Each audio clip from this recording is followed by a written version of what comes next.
Good morning and welcome to today's extraordinary Cabinet meeting. This is not a public meeting, but a meeting the public can attend. I'm Ros Jones, Mayor of Doncaster, and I'd like to welcome you all to today's meeting. Before we commence proceedings, I would like to outline domestic arrangements for the meeting. We are not expecting a fire practice today.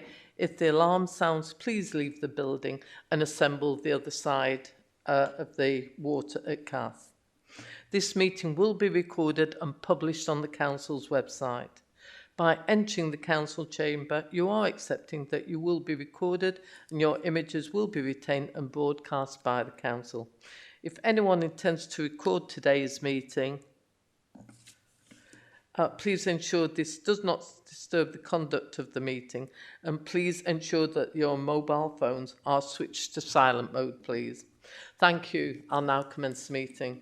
So item 1, apologies for absence. I've received apologies for absence from Councillor Jane Nightingale. Are there any more apologies, please?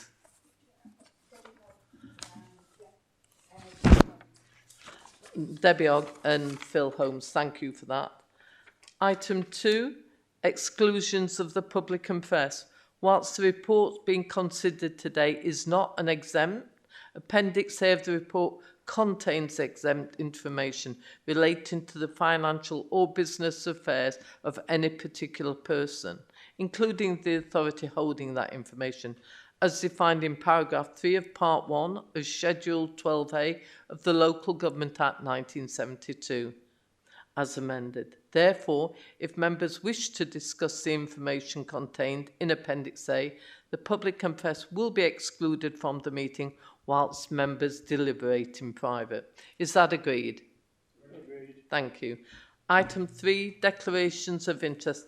Are there any declarations of interest, please? Hi, Ros. Just I'm a member of the NHS Trust, just as a member of NHS Trust for purposes of communication. Okay. Can you fill in the relevant form after, please?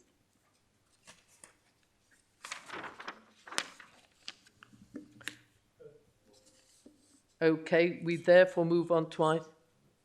Sorry, could I just check with Scott? That's not a declarable interest, is it, being a member of a foundation trust? Because I think I'm a member of a couple of them. That's what it is. I suppose the first question is if you've put it on your declaration of interest. It's not a interest that requires you to leave the room and not partake in the meeting. But if you've got one and you wish to declare, and of course, it's always probably better to declare if you're in doubt, because then you've done it. But there's no need for you to leave the room. It's not a pecuniary interest that would cause you a problem. Okay. Yeah, just to clarify, Chair, it's a member of the local NHS Trust, Foundation Trust. It's on my registration of interest. Okay, thank you. We therefore move on to item 4, which is to approve entering into a lease to enable the option for the freehold transfer of land and assets in Waterdale to CDC for regeneration purposes and enter into a sublease to support Health on the High Streets initiative. I would like to remind everyone that Appendix A of the report contains exempt information. Therefore, the public and press may be excluded from the meeting if members discuss this information, and members will then need to deliberate in private.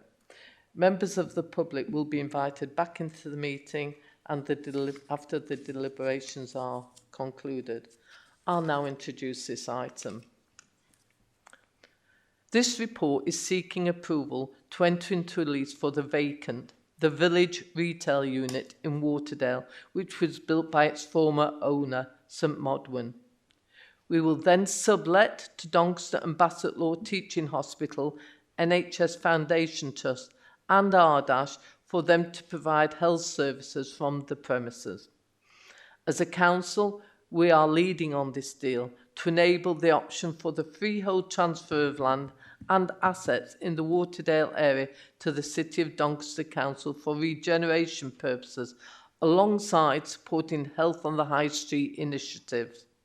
This initiative will have a tremendous positive impact on the city centre by bringing into use a vacant building to deliver health services in an accessible location for residents. This in turn will increase footfall into the city centre and help with the regeneration of this important area. I want to see vacant properties in the city centre brought back into use as we work to regenerate our city centre and address the challenges facing towns and cities across the country, including Doncaster. This proposal will provide health services in an accessible location whilst repurposing a vacant property in a sustainable way and bringing footfall. The Waterdale area is a substantial site which has long suffered from a concentration of vacant outlets. The start of this regeneration will have a positive impact on the area and will complement the landscaping work which has just been completed there. This is part of a wider plan in our city centre strategy to rejuvenate Doncaster city centre and bring in vital services and new sectors to support the economy, stimulate enterprise and increase footfall.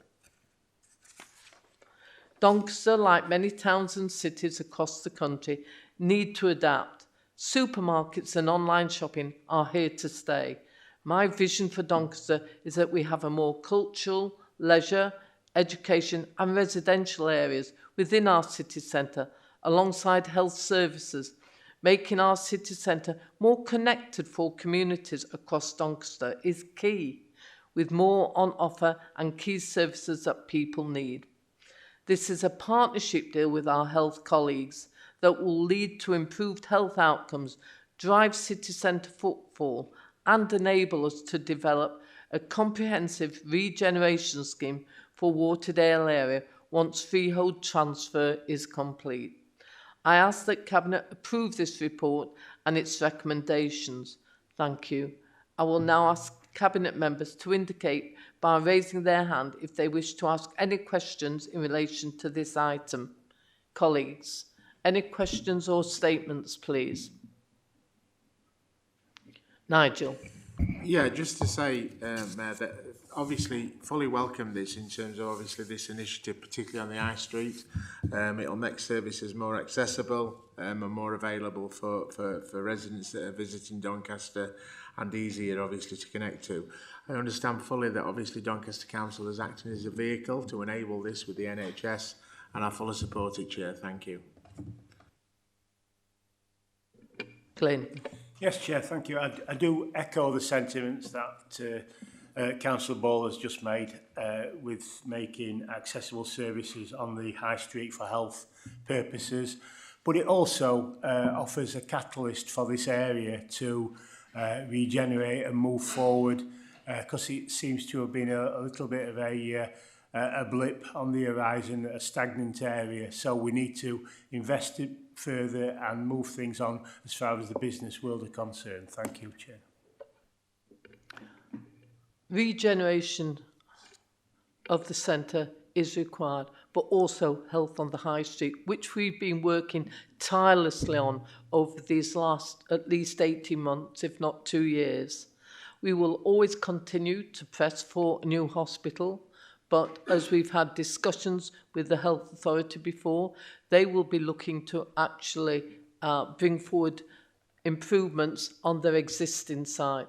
Therefore, this is one way that we can bring health on the high street, making it so much easier for our residents to get the services that they need. We wait to see what services are going to be delivered, and that will come in due course. Chief Exec. If I may, Ros, yesterday we had a cross-section of government officials visiting the borough for a number of reasons. One, to look at our city centre strategy and the regeneration proposals that you've outlined, not just in this meeting, but in previous meetings. And in particular, when we were walking through from the station to the civic centre, we talked them through what we were doing around the regeneration along Duke Street and Waterdale, and including within that the health on the high street. They were very impressed with the proposals. I think they were particularly impressed with the way in which we'd brought a partnership approach across Team Doncaster from the two health trusts, DBTH and Ardash, but also, in particular, how it is that we were able to unlock what was previously derelict property, derelict or unused properties in that area with the proposals that we've got for regeneration. And sometimes it's often not clear to members of the public out there just how much effort and energy has to go in to actually assemble that type of proposal. And I would like to just, if you don't mind, just pay tribute to Scott Cardwell, a colleague who's led on this together with partners, but without his leadership, I don't think we'd have brought it to fruition. So I just want to put that on record, if I may. Thank you. And we will look to regenerate not only our city centre as a new master plan comes forward, but other areas within the borough. So thank you for that. I will move on, as no one else has indicated, to the recommendations. And that is there a proposal to agree the recommendations as set out within paragraph 4A to F of this report? To note, the relevant portfolio holder will be myself and Councillor Glyn Jones or Councillor Joe Blackham. Is that moved, colleagues? Seconded? Therefore, thank you for that. The recommendations are agreed. That now concludes the item of business on the agenda today. I would like to thank everyone for their attendance and input, and I will now close the meeting. Thank you.